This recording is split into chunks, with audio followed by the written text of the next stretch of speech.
مشاريع وهلو أن سكول بوردنا كدقنو وأنا شيء قدومية وحنقول أنت هذا بوردن يعني عيد لسين لو سودواني سكول. عند جيل هل شرف ليدا كلها طب أنا هل شرف ليدا بجيله كم على هبينك جيله وأراره أنباء عراره جيلي كرون المحسوسته فردده وحنا كقروا شرف كويل هذا أنا جاي مكيل مع عبد بالله هرت شرف نوعه أنا شرف ولدي دحلي سيبو كوري وأروح يرهان وقتشروا صدقة هان وقتشروا المساجد دي روجا لسه طيب أنا قلدي بروح يقول جوابين واركان ساق الله بحلهاي runtii waa furitaanun kordhin lagu sameeyay madrasadan oo horabada u socotay ardayna hore u dhiganaysay madrasadaas oo markaa runtii deewaabka laga soo bilaabay marka hore nimankana de 3 fasal maraysa waxa runtii xusid mudan oo waqafka la baxay iyadoo noolna ka sii qayb qaatay iyadoo dhimatayna caruurteedu ay uga sii dabageeyeen والدة آمنة عبد الله أو رشيد المعبد بورلا يوسف رنتي وحين مركب وجه رئيسا إن أبرينا إلهي إنه وقف كا وأقبله وأنا يكون هاتين رنتي هدي أي قرتين أولادي أي كتكتينا هنا يصير راعيان وقف كا يدونا بلوضي يصير راعيان يدا بهود به marka waynu ku amaanaynaa waxaan leenahay sadaqadana Ilaahay ha gaarsiiyo ayaan leenahay nin deegaankeena ayaa carruur ka muutagay laakiin xoolo xoogay buu ka tagayo dabeetana waxa dhacday markii uu dhintay ay qoladii dhaxlaysay buu ku yiri waar wax yar haan uga jaro sadaqada haan uga jaro masaajid yar uga dhiso dabeetana qoladii waxay ugu jawaabeen waarkeen isaga la bixi lahaayeen warka runtii qofku deyntu nool yahay waxa la yiraahdaa dhashay kuma dhaline intuu nool yahay bal inaguna ahayno xasuusano waalidiinta halkan imika aynu joogno muddo 13 sanadood markaan joogno ka hor waxa loogu yimi sheekhi loo jiray Sheekh Axmed Maxamed Ismaaciil geedka ayuu waabay wuxuu ka bilaabay quraanka iyo diinta arday badan baa ka aflaxday taab badan iyo juhdi badan uu galiyay culimo kale oo deegaanka ka soo jeedana waxba la qabato macalinka magaalada kamid yahay Sheekh Cabdisamed Ibrahim Guuled arday badan baa ka aflaxday ayadoo halka ay noo marayso oo ay ardayda badan aflaxday taab badan waalidkaas galiyay hajana Allah ka waraabiyo uu dhintay markaa ayaa waxa halkan noogu yimi caruurta ilma cabdi boorle oo hooyada markaa ay noolayd Aamina Cabdalle waxay dhiseen labadan maqsin ee hore imka laba sanood iyo barbay dhisnaayeen waxa laga raystay geedkii baa laga raystay dhaxantii iyo dabayshii iyo milicdii iyo wixii degeed lahaan jiray baayaha walow geed barakaysan oo ahaa tanna way barakowday arday baa ku aflaxday quraanka ay ku aflaxay barteen iyo cilmigaba imkana waxa lagu daray qol dambe oo ilma cabdi boorle shukri cabdi boorle keentay isaguna dhawaan buu dhamaaday oo loo aqoonsaday dugsi iskuul si maadiga diintaba loogu dhigo marka waxaan warka meesha markaan ka warramo waa inta Ilaahay horta waxaan u bareynaa dadka dhintay kamidii Sheekh Axmed iyo Aamina Cabdallaba horta naxariisna Allah ka waraabiyo kullay anigu saan u arko mahadnaq mooyaane iyo ku dayasho sida haweenkaas oo kale inaynu ku dayano aynu isxilqaamna mooyaane waxaan ku ere oo nugu mahadnaqno nugu ducayno mooyaane waxaan ku hadalka si badin maayo marka waxaan leeyahay haday wax barasho tahay haday wacyigelin tahay haday isxilqaam tahay wax barasho waxaan dareemayaa inaanay tuulayaashan imaka tan sida looga hawlgalay inaanay lahayn kuwa kale inkastoo gudoomiye fadhiyo marka waxaan leeyahay bulshada ku dayashada iyo is-abaabulka iyo is-xilqaamka aynu aad u tixgelinayno ku dayasho mudan waxaan kaloo aad u salaamaya Shukri Cabdi Boole iyo inta kale hablaha ee garabkan ka soo jeeda ee hawshan horeysiyo dambeysaba ka hawlgalay tixgeliyay ee fuliyay baan aad u salaamaya waxaan u ducaynayaa intii dhimatay dhammaantood oo ay ugu horeyso hooyadii carruurtan dhashay ee halka laga sheegay ee inta badan loo duceeyay iyada iyo intii ka horeysay inta ka dambeysay Allah u naxariisto innagana Allah inoo ka daba naxariisto intan iyo intii dhashay dambigooda Allah dhaafo khaatamada khayr Allah inoo ku khatimo masaa'ibka dunida ka dhacay Allah inaga salaamo hadii gurigii la sameeyo gurigii waxda lagu qabta iyo kutub iyo diin iyo cunto iyo wax walba waa baahay laakiin anigu waxaan oran lahaa waar nin kastaba waxa leeyahay ama miyaha jooga ama magaalaha jooga ama dabadda jooga ninkii wax baxsanaya ay daacad ka tahay wax bixsigo ee aan u jeedo kala lahayno war biyuhu waa qaali biyuhu waa qaali masaajidkuna waa qaali marka anigu waxaan ku dari lahaa oo dadka xusuusin lahaa war masaajid carruurtu markay diinta barato lagu tarbiyadeeyo salaada waa qaali salaadu masaajid ha loogu daro talada biyalaha loogu daro dadka xilku saaran yahay gacanta ku hayo iyo dhammaanteen nin walba haday wax baxsi tahay nin laga ma xigo halkan waxa kala ka salaamaya walaashay Shukri Cabdi Boole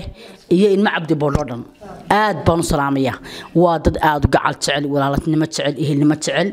in afarta socdoon sadadkeen iyo tuuliyashan iyo habla ma aynaga wada maqan ee dhinaca waa kala nagula joogina dhan ee habla Maxamed baha anigu ma nahanin Maxamed baan nahnaaye in horta dhamaantood way jecel in reerkeen inuu horumar gaaro inaynu wax noqono inaynu magaalooyinka kor u qaadno ragana waxaan leenahay war garaabaysigan inta iska diisaan wadankiina wax kala soo baxa in caruurta wax ku darsada in hadii la ku rooyahay de soo jeesta oo dalka aynu horumarino inagoo degaan sheeganano magaalada Hargeysa aynu leenahay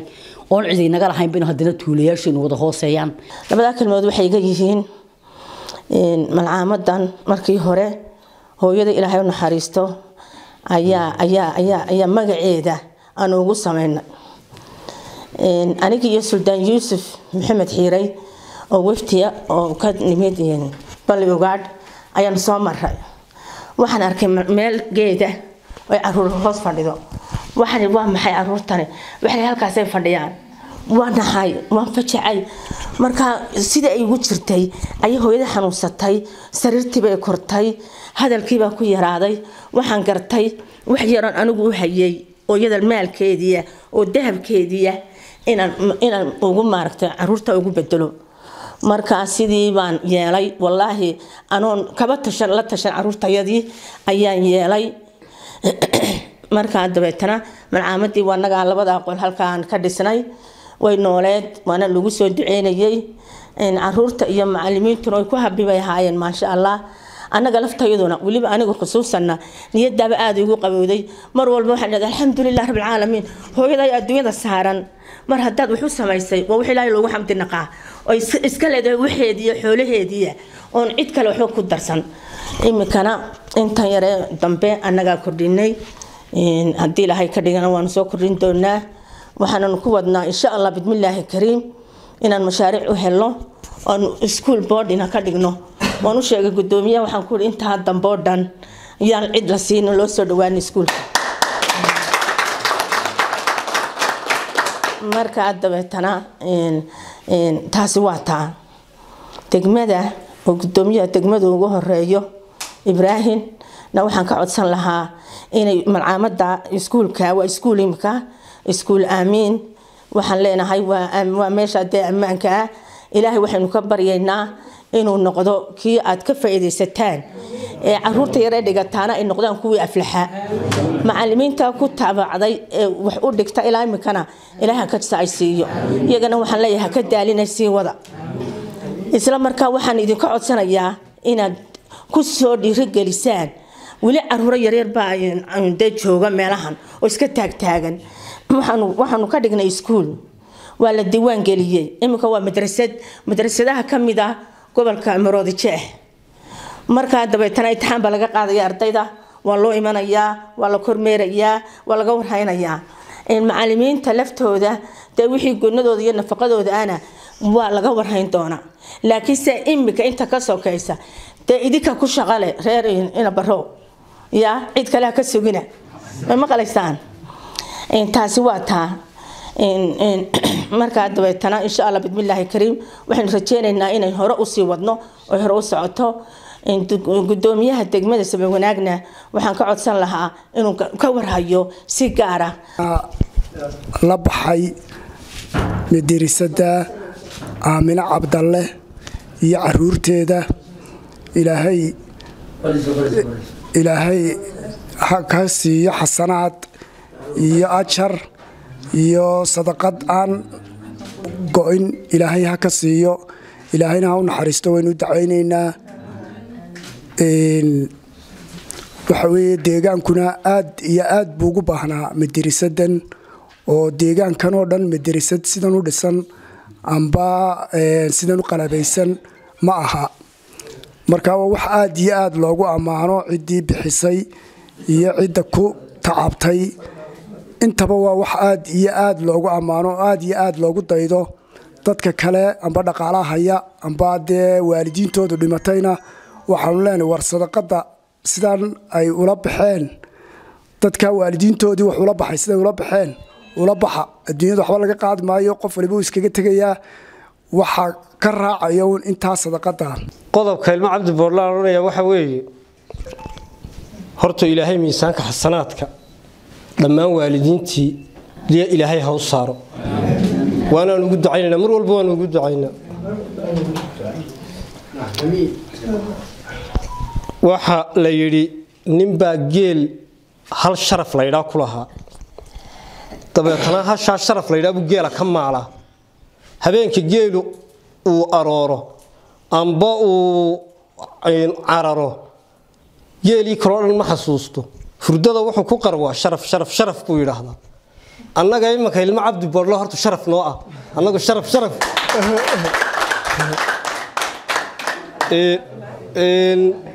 taa horta ilmo Cabdi Boorle leeyahayo macnaa wanaaga iyo qiimaha aanu idiin hayno halkaas aad iga taagantihiin idinkana ilaahay cimriga iyo caafimaadka waxa idinku barakeeyo waalidkiin iyo ehelkiin dhintayna ilaahay ha u naxariisto taasi waa taa talabaad xagga wasaaradda waxbarashada midda aan u dirsanayna waxa weeye meeshan sidii odayaasha iyo gudoomiyaha magaalada iyo waxgaradka iyo uqaashiba ka soo warameen maraaxil kala duwan bay soo martay madrasad baanay ku soo bilaabatay imakana waa dugsi la yiraahdo dugsi Aamina Cabdalle waxaana ka dhigay awlaadeeda inay wasaaradda waxbarashada doorkeeda ka qaadato ayadana intaasaan ayaan u dirsanaynaa annaga ka deegaan ahaan ninba xaramka albaabkiisu ka soo horjeeday dabeetana weligiiba muu galin masjidul xaraamka iyo kabcada nin Afrika ka tagay oo u xajay oo intaasoo qarashiyo intaasoo juhdiya u maray ayaa ninkan ka warhaya arkay kabihiisiyo xaramka hor yaala buu qaatay dabeetana ninkii aan xaramkaba geli jirin iyo kabcada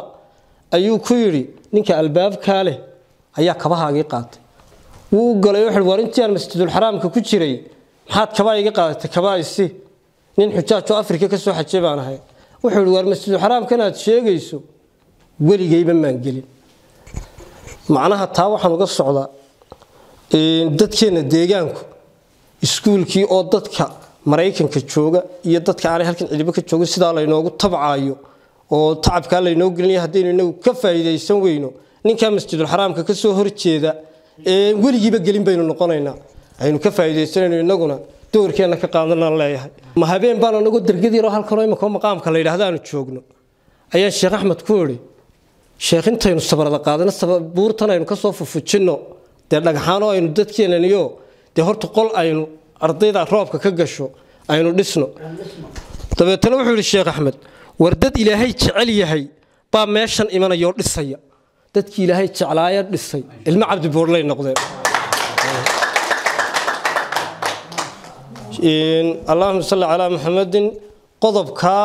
odaykaysa ka dhawaajiyay ee ah xagga biyaha ilmo Cabdi Boorle iyo cidii kale ee baxsanaysabana qodobkaas aan noogu daran baan leeyahay inagoo u xafladeynana dhismihii horena ay wax u dhismeen maantana ay qolkii labaad qolkii saddexaad ay ku dareen hablaha ilmo Cabdi Boorle